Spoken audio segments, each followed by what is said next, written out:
सतनाम। धन वाहिगुरु साहिब जी। सतगुरु बाणी पुरख परखोतम। बाणी स्यों चित लावे गो।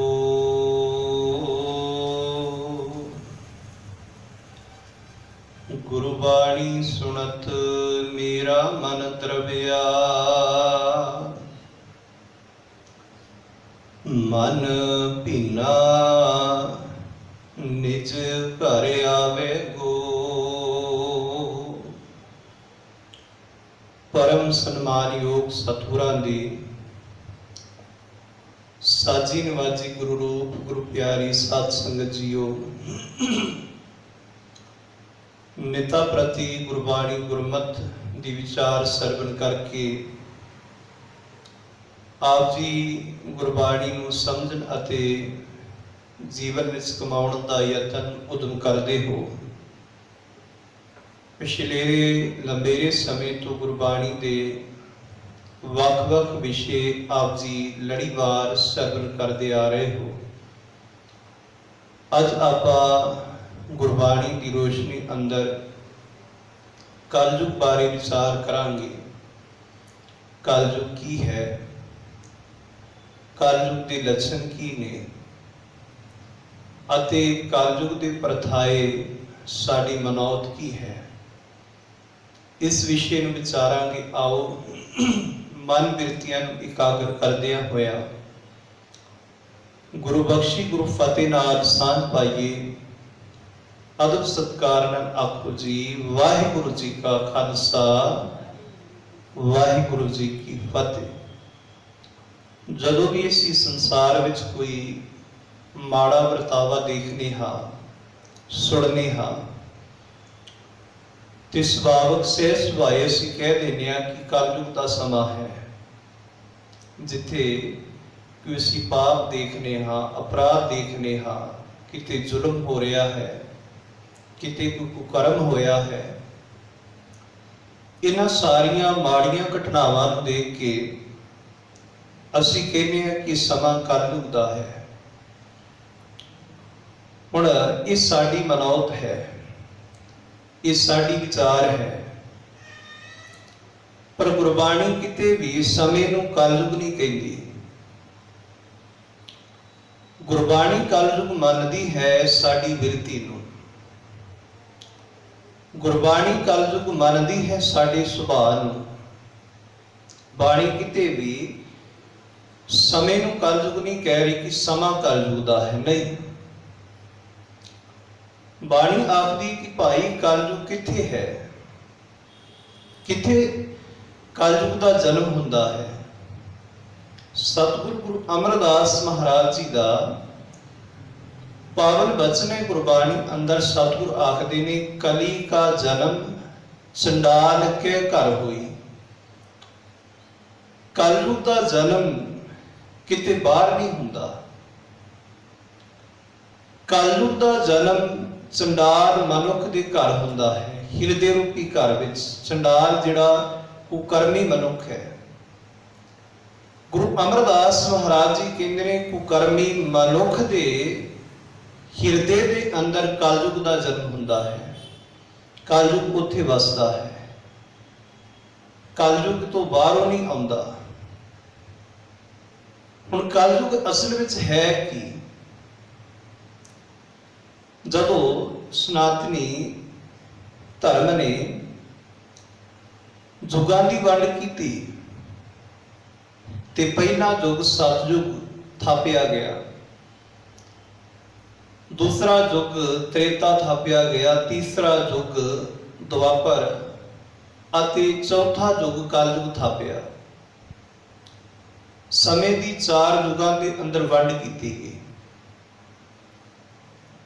ते इस वंड का जिक्र सतगुरां ने बाणी अंदर भी किया है।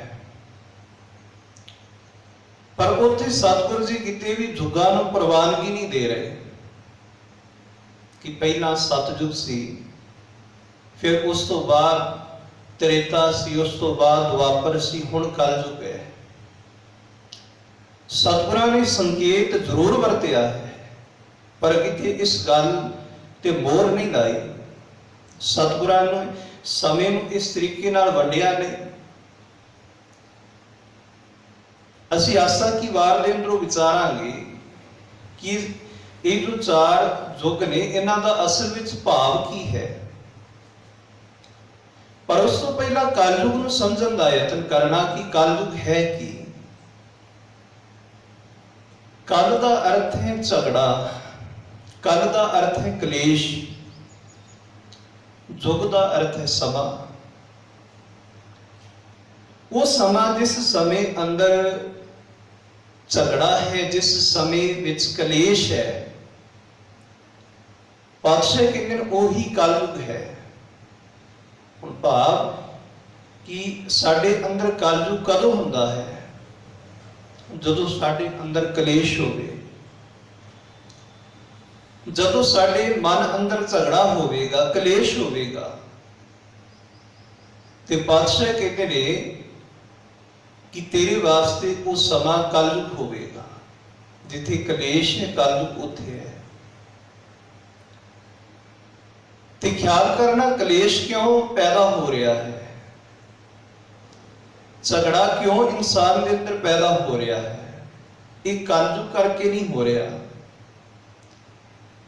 मनुख दे अपने सुभाव करके, अपनी माड़ी बिरती करके, अपनी माड़ी सोच करके मनुख दे अंदर कलेश पैदा हुंदा है, झगड़ा पैदा हुंदा है। ते पातशाह उसनूं कलयुग आख रहे हैं। ते जदों आसा की वार असीं पढ़ीए ते सतगुरां ने बड़ा प्यारा दृष्टांत दे के समझाया है। सतगुरां ने साडे सुभाव की गल कीती है कि जिंदगी का सफर बड़ा लंबेरा है ते असीं किसी ना किसी मत के अधीन अपना जीवन गुजारने हाँ, जिउने हाँ। साडे ते कोई ना कोई प्रभाव हुंदा है जिस मुताबिक असीं जीवन जिउने हाँ। ज्यों-ज्यों प्रभाव बदलता है, त्यों-त्यों साडा सुभाव बदलता है। जो सुभाव बदलता है, साडी जिंदगी का मनोरथ बदलता है, साडा निशाना बदल जाता है। जो सुभाव साडा तब्दील होवेगा, साडी उदों दिशा बदल जाएगी। देखो, जदों इंसान क्रोधी हुंदा है ते उदों कुछ निशाना होर हुंदा है। जदों क्रोध विच होवे इंसान, उदों मारन मिटन नूं तैयार हुंदा है।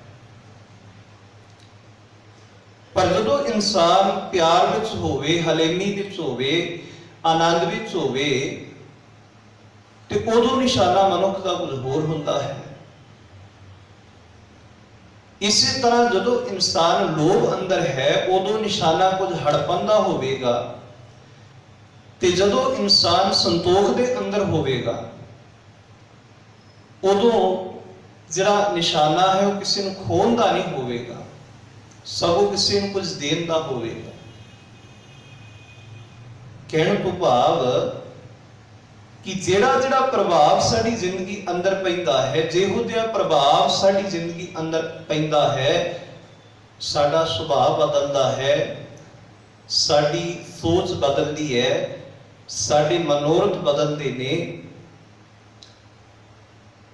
इसी नूं पातशाह जुगां दी वंड कह रहे हैं। पातशाह आसा की वार अंदर आखदे ने, नानक मेर शरीर का एक रथ एक रथवा, जुग जुग फेर बटाइए ज्ञानी बुझे ताहे। नानक मेर शरीर, मेर का अर्थ कि सारियां जोनां दे नालों जिहड़ी मनुखी जोन है, ये सब तो उत्तम है। मनुखा शरीर सब तो श्रेष्ठ है। हुण पातशाह कहते ने कि ये शरीर एक रथ है, ते इस रथ नूं जो खिंचण वाला है, रथवा, वो सुभाव है। जिहो जिहा इंसान का सुभाव होवेगा, इंसान उसी पासे को चलेगा। भाव कि शरीर रथ है मन कह लीए, सुभाव कह लीए, ये रथवा है, उस रथ नूं खिंचण वाला है। सतगुर आखदे ने जुग जुग फेर वटाई, ज्ञानी बुझे ताहे। पर समय समय के अधीन मनुख का सुभाव बदलता है, पर इसनूं कोई ज्ञानवान सियाणा मनुख ही समझ सकता है कि जदों सुभाव बदलता है उदों निशाना बदलता है, सोच बदलती है, जीवन का मनोरथ बदलता है। हुण सतगुर जी गल आरंभ करते ने, हजूर आखते ने, सतयुग रथ संतोख का, धर्म अगे रथवा। सतगुर आखते ने साडी जिंदगी अंदर सतयुग का समा कदों आउंदा है, सच का समा कदों आएगा? उदों आएगा भाई जदों साडी जिंदगी का मनोरथ धर्म होवेगा, साडा सुभाव धर्मी होवेगा। ते जदों सुभाव साडा धर्मी होवेगा उदों साडी जिंदगी अंदर संतोख होवेगा। हुण जिथे ये दो चीज़ां ने ना प्यारिओ, जिथे धर्म है, जिथे संतोख है, उसनूं पातशाह सतयुगी आखदे ने। सतयुगी ये नहीं कि सतयुग पहला ही सी, सतयुग अज भी है, पर उन्हां गुरमुखां दे अंदर है जिन्हां ने जिंदगी का निशाना धर्म नूं बनाया है, जिन्हां ने संतोख के गुण नूं धारण किया है। अज भी वो सतयुग के अंदर जिउं रहे हैं। उन्हां वास्ते कलयुग नहीं हैगा। कलयुग किन्हां वास्ते है, असीं अगे विचारांगे। हुण जे ये कह दईए कि केवल वो समा ही सतयुग दा सी, पर उस समय भी तो हरनाक्ष होया है। हरनाक्ष जो सनातनी धर्म के मुताबिक जो सतयुग बीत चुका है, जो पहला सतयुग सी, जिसनों सतयुग चंगा समा आख्या गया, पर उत्थे भी ते हरनाक्ष पैदा होया। हुण जिथे हरनाक्ष वर्गी मनुख पैदा हो रहे ने, उस समय नूं, उस वातावरण नूं, उस माहौल नूं असीं सतयुग किवें आख सकने हां? असीं कहने सतयुग का समा चंगा सी, पर हरनाक्ष उत्थे पैदा होया है। इसी तरह त्रेते के अंदर रावण पैदा हो रहा है, तो द्वापर के अंदर कंस पैदा हो रहा है, जिन्हां दा बड़ा इतिहास है, पाप भरिया, अपराध भरिया, जिन्हां दा कलंकत भरिया इतिहास है। ये कदों पैदा हुए? एक सतयुग के अंदर पैदा हो रहा है, एक त्रेते के अंदर पैदा हो रहा है, एक द्वापर के अंदर पैदा हो रहा है। हुण कहण तो भाव किसी ये नहीं कह सकते कि वह समा सतयुग का सी, चंगा सी। बादशाह कहते ने नहीं भाई, सतयुग उत्थे है जिथे धर्म है, सतयुग उत्थे है जिथे संतोख है। कि पातशाह अगे आखदे ने, त्रेते रथ जते का जोर अगे रथवा। पातशाह कहते ने कि जिथे जीवन का लक्ष्य सूरमताई होवे, कि मनुख ये आखे कि मैं सूरमा बनना है, ताकतवर बनना है, उत्थे फिर मनुख अपने आप की संजम रखता है, जती हुंदा है, अपनी इंद्रियां को संजम विच रखता है, कंट्रोल विच रखता है। क्यों? क्योंकि उसका निशाना की है, सूरमताई का, कि मैं सूरमा बनना है, बहादुर बनना है। तो अपने जीवन को फिर संकोच के रखता है, विकारां तो बचा के रखता है। ये भी एक साड़ी जिंदगी का एक समा है, ऐसे हालात आउंदे ने।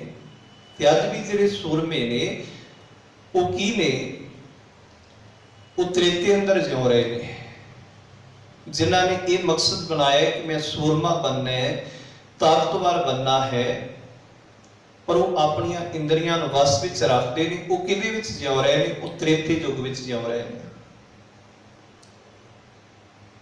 द्वापर रथ तपेगा, सत अगे रथवा। गुरु नानक साहब महाराज आखते हैं कि भाई जिन्हों ने सत नूं अपनी जिंदगी का निशाना बनाया है, सत नूं, सत तो भाव है थे सेवा भावना, ਜਾਂ सत तो भाव विद्वान सज्जन ये भी करते हैं कि अपने आप नूं विकारां तो बचा के रखना। हुण पातशाह कहते ने वो रब की तपस्या विच जिउंदे ने। इसी तरह गुरुदेव सच्चे पातशाह आखते हैं कि ये समा की ये द्वापर दा है जदों एक दो गुण इंसान धारण करेगा, तप नूं अते सत नूं। हुण जो अहम गल गुरुदेव सच्चे पातशाह सानू समझा रहे हैं कलयुग की, मेन गल कलयुग ते सतयुग की है। हुण पातशाह कहते हैं कलयुग कदों साडी जिंदगी अंदर वापरदा है? कलयुग रथ अगन का कूड़ अगे रथवा। हुण जिथे साडी जिंदगी का मनोरथ कूड़ होवे, झूठ होवे ते अंदर तृष्णा की अग होवे, जे जिंदगी का मनोरथ कूड़ होवेगा, झूठ होवेगा ते अंदर तृष्णा होवेगी, पातशाह कहते हैं भाई ये समा ही साडे वास्ते कलयुग दा है। असीं स्वै पड़चोल आप करनी है कि साडे अंदर धर्म ते संतोख है, जे है ते असीं सतयुगी हाँ, सतयुग के अंदर जिउ रहे हाँ। जे साडे अंदर धर्म नहीं, संतोख नहीं, साडे अंदर इस तो उल्ट साडे अंदर कूड़ है, साडे अंदर तृष्णा है, ते पातशाह कहते हैं फिर असी कलयुग के अंदर जिउ रहे हाँ। कलयुग के अंदर यह है कलयुग की परिभाषा। इसनूं पातशाह कलयुग कह रहे हैं कि भाई ये कलयुग है, कोई समा बाहरों कितों कलयुग नहीं आउंदा। जिवें गुरु नानक साहब महाराज मथुरा की धरती ते गए ते उत्थे ब्राह्मणां दे नाल विचार हुई ते उन्हां दी भी यही मनौत सी कि पातशाह समा कलयुग दा आ गया, माड़ा समा है। ते एक कितना बड़ा एक भरम है मनुखता दे अंदर कि मनुख अपने पाप, अपने अपराध कलयुग के सिर मढ़ रहा है। करता मनुख है पाप, पर पाप करके आखदे कलयुग आ गया है। पातशाह कहते हैं बड़े अचरज गल है। सतगुरु कहते हैं कित्थे आया है कलयुग? ये पंडित जी, ये ब्राह्मण जी, मैनूं भी दसो कलयुग कित्थे आ गया है? ते पहला सतयुग किवें सी, हुण कलयुग किवें है? गुरु नानक साहब जी का रामकली राग के अंदर एक पावन बचन है। सतगुरु जी जिथे कलयुग की सही परिभाषा बयान करते हैं उत्थे दसदे ने पंडित जी कलयुग कित्थों आया है। सतगुरु आखदे ने सोई चंद चढ़े से तारे, सोई दिनियर तपत रहे।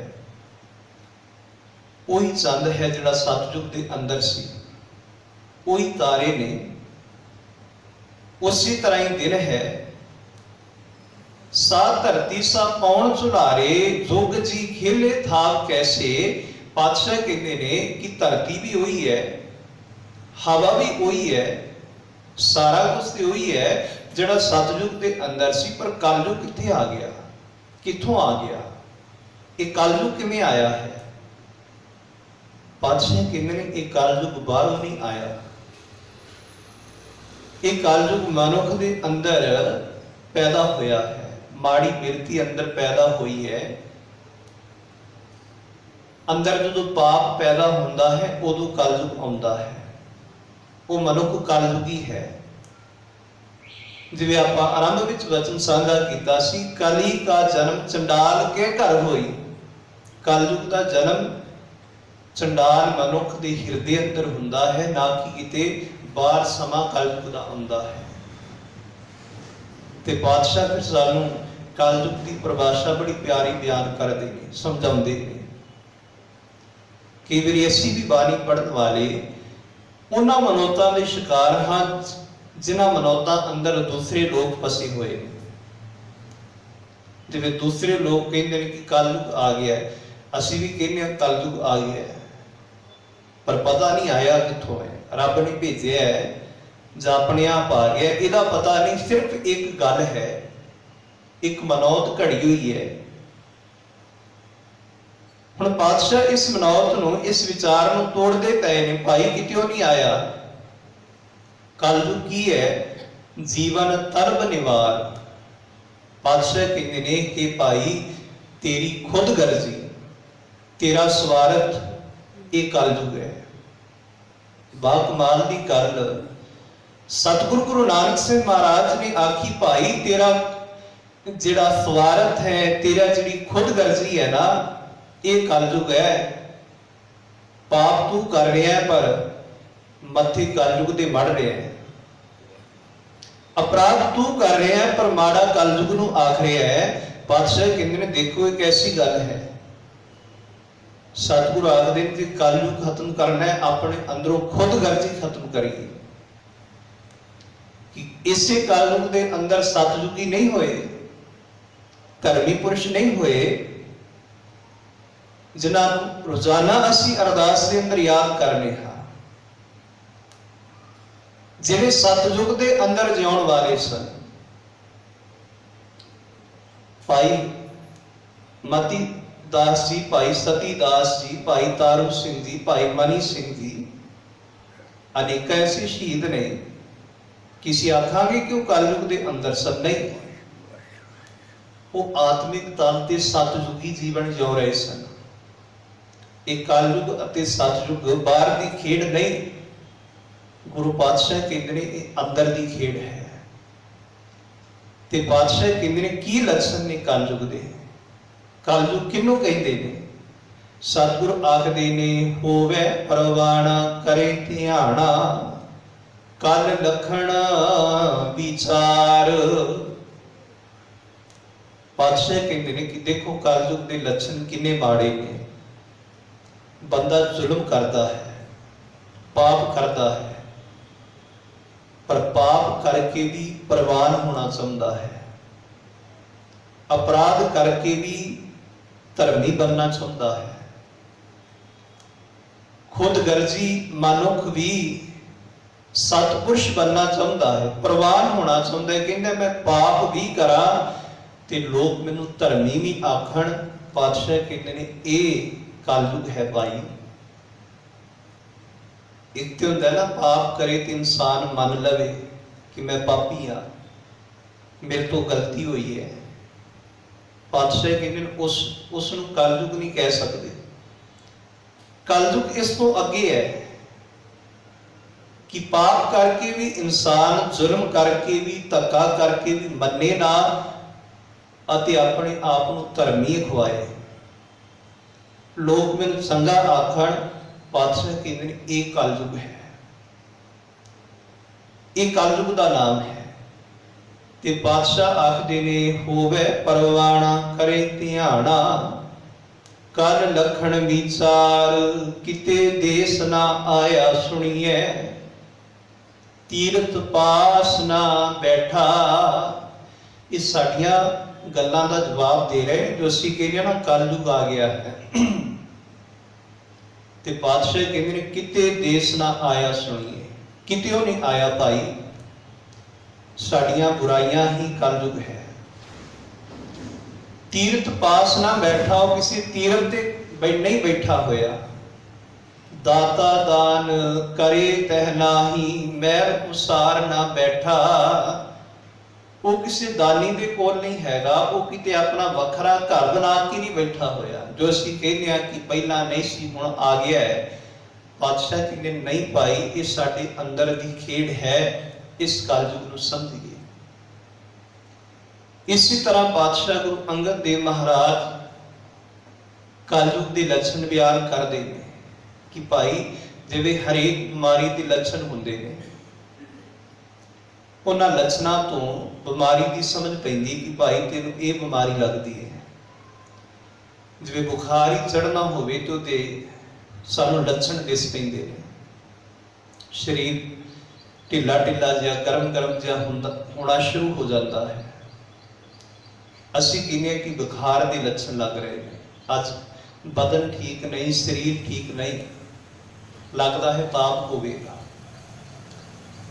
घर में किसी मेहमान ने आना होवे ते तां भी लक्षण पता लग जाते हैं। घर की साफ सफाई, इसी तरह घर के अंदर पकवान तैयार हो रहे हैं तो असी देख के कह सकते हैं किसी मेहमाना ने आना होवेगा। हुण इसी तरह बादशाह कहते हैं कि मैं लक्षण दस रहा तुहानूं, पर जे इन्हां लक्षणां नूं तुसीं धारण कीता होया है तो समझ लेना कि असीं कलयुगी हाँ। कलयुग के अंदर जीवन जिउ रहे हैं। मैं ही कलयुग हाँ, मैं ही इस दुनिया अंदर सब तो वड्डा कलयुग हाँ। पातशाह कहते हैं जे ये लक्षण हैगे ने ते अपने आप को कलयुग कहना, ये ना आखना कि कलयुग बाहरों आउंदा है। जे अपने आप को कलयुगी आखांगे, समझांगे कि मैं ही कलयुगी हाँ, जब गुरु कृपा नाल गुरु मत राही इस कलयुग नूं फिर छड्डण दा यतन करांगे, उदों ही सतयुगी होवांगे। पर जे है कलयुगी हाँ, मनण नूं भी तैयार नहीं, फिर सतयुगी नहीं हो सकते। फिर उस अवस्था विच नहीं जिउ सकते जिथे धर्म होवेगा, संतोख होवेगा। फिर असी कूड़ ते तृष्णा दी अवस्था विच ही जिउवांगे। पातशाह आखदे ने नाओ फकीरे पातशाह, मूर्ख पंडित नाओ। सतगुरु कहते हैं ये कलयुग के लक्षण ने। बंदा है तो कंगार, पर उसनूं बादशाह आख्या जा रहा है। कंगार मनुख नूं बादशाह कहा जा रहा है ते मूर्ख नूं सियाणा आख्या जा रहा है। मेरे वर्गा है ते मूर्ख, पर मैनू कोई विद्वान आखी जाए ये कलयुग है कोई बंदा, पातशाह कहते हैं कि कंगाल है उसनूं बादशाह आखी जाए, ये कलयुग के लक्षण ने। अंधे का नाओ पारखू, इवें करे गुवाओ। है ते अन्ना मनुख, पर असी उन्हें पारखू आखी जाइए। पातशाह कहते हैं एक कलयुग के लक्षण ने, भाव की उल्टियां गल्लां, सच तो उल्टियां गल्लां, इवें करे गवाओ। इहो जिहियां गल्लां जिहड़ी हकीकत विच ना होण, सच्चियां ना होण, झूठियां होण, पर असी उन्हां नूं आखी जाइए, सच तो उल्टियां नूं सच बना के आखी जाइए। बादशाह कहते ने एक कलयुग है। इल्लत का नाओ चौधरी, कूड़ी पूरे थाओ। इल्लत का अर्थ चलाक, चलाकियां करने वाला, होशियारियां करने वाला। पातशाह कहते जे उसनूं चौधरी थापिया है। इल्लत का नाओ चौधरी, कूड़ी पूरे थाओ। जिहड़ा मनुख कूड़ियां गल्लां नूं पूर रहा है। ते बादशाह कहते ने नानक गुरमुख जानिए, कल का यह न्याओ। पातशाह कहते ने भाई ये कलयुग के लक्षण ने, ये कलयुग का इंसाफ है। भाव की सच तो उल्ट होके चलना, सच तो उल्टियां गल्लां कहणियां, पातशाह कहते ने एक कलयुग की निशानी है। सो इसी तरह बाणी अंदरों गुरदेव सच्चे पातशाह जी ने सानू थां थां ते समझाया है। ते जिहड़ी गलत विचार सी साडे अंदर, जां पुजारी बात वालों जो गलत विचार मनौत पाई हुई सी कि जे कोई राजा पाप कर रहा है, वजीर पाप कर रहा है, ते समय के पुजारी वर्ग आखदे सी नहीं भाई समा कलयुग दा है। भाव कि दोष रब ते थापना, दोष रब नूं देना, रब तू कलयुग भेजिया है, पर अपने गुनाहां तो तौबा ना करना। ये बड़ी वड्डी खेड सी राजियां दे, वजीरां दे पाप छुपाउण वास्ते। ते जिहड़े मेरे वर्गे धर्मी भी पाप करदे सन, ते अपने पापां नूं छुपाउण वास्ते ये कह देना कि कलयुग दा समा है, ਤੇ ਸਾਰੇ ਮਸਲੇ ਹੱਲ ਹੋ ਜਾਂਦੇ ਸਨ। ਭਾਈ ਸਮਾਂ ਹੀ ਇਹੋ ਜਿਹਾ ਹੈ, ਕੀ ਕੀਤਾ ਜਾਏ। ਪਰ ਪਾਤਸ਼ਾਹ ਜੀ ਨੇ ਇਸ ਬੜੀ ਵੱਡੀ ਮਨੌਤ ਨੂੰ, ਇੱਕ ਬੜੇ ਵੱਡੇ ਭਰਮ ਨੂੰ ਤੋੜ ਕੇ ਰੱਖ ਦਿੱਤਾ।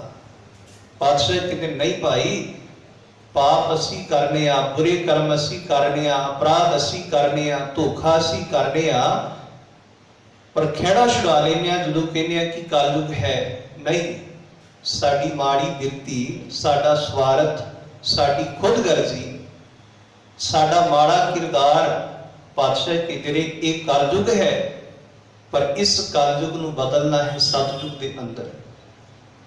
ਇਹ ਅਵਸਥਾ ਸਾਡੀ ਉਦੋਂ ਬਦਲੇਗੀ ਜਦੋਂ ਸਾਡੀ ਜ਼ਿੰਦਗੀ ਦਾ ਨਿਸ਼ਾਨਾ ਧਰਮ ਹੋਵੇਗਾ, ਸੰਤੋਖ ਹੋਵੇਗਾ। ਜਿਵੇਂ ਆਸਾ ਕੀ ਵਾਰ ਅੰਦਰ ਅਸੀਂ ਪਹਿਲਾਂ ਵਿਚਾਰਿਆ ਹੈ, ਸਤਯੁਗ ਰਥ ਸੰਤੋਖ ਕਾ, ਧਰਮ ਅੱਗੇ ਰਥਵਾਰ। ਜਦੋਂ ਜ਼ਿੰਦਗੀ ਦਾ ਨਿਸ਼ਾਨਾ ਧਰਮ ਹੋਵੇਗਾ ਅਤੇ ਸੰਤੋਖ ਹੋਵੇਗਾ ਤੇ ਪਾਤਸ਼ਾਹ ਕਹਿੰਦੇ ਨੇ ਭਾਈ ਉਦੋਂ ਕਲਯੁਗ ਵਾਲੀ ਅਵਸਥਾ ਚੋਂ ਬਾਹਰ ਨਿਕਲ ਕੇ ਅਸੀਂ ਸਤਯੁਗੀ ਹੋ ਜਾਵਾਂਗੇ। ਸੋ ਗੁਰੂ ਸਾਹਿਬ ਕਿਰਪਾ ਕਰਨ ਅੱਜ ਆਪਾਂ ਗੁਰਬਾਣੀ ਦੀ ਰੋਸ਼ਨੀ ਅੰਦਰ ਕਲਯੁਗ ਦੀ ਪਰਿਭਾਸ਼ਾ, ਕਲਯੁਗ ਦੇ ਲੱਛਣਾਂ ਨੂੰ ਸਮਝਣ ਦਾ ਯਤਨ ਕੀਤਾ ਹੈ। ਗੁਰੂ ਸਾਹਿਬ ਕਿਰਪਾ ਕਰਨ ਪੜ੍ਹੀ ਸੁਣੀ ਗੁਰਮਤਿ ਗੁਰਬਾਣੀ ਦੀ ਵਿਚਾਰ ਸਾਡੇ ਸਭਨਾਂ ਦੇ ਹਿਰਦਿਆਂ ਵਿੱਚ ਵਸੇ, ਤਾਂ ਕਿ ਹੋ ਸਕਣੇ ਲੋਕ ਸੁਖੀਏ ਪਰਲੋਕ ਸੁਹੇਲੇ, ਨਾਨਕ ਹਰਿ ਪ੍ਰਭ ਆਪੇ ਮੇਲੇ। ਅਦਬ ਸਤਿਕਾਰ ਨਾਲ ਆਖੋ ਜੀ ਵਾਹਿਗੁਰੂ ਜੀ ਕਾ ਖਾਲਸਾ, ਵਾਹਿਗੁਰੂ ਜੀ ਕੀ ਫਤਿਹ।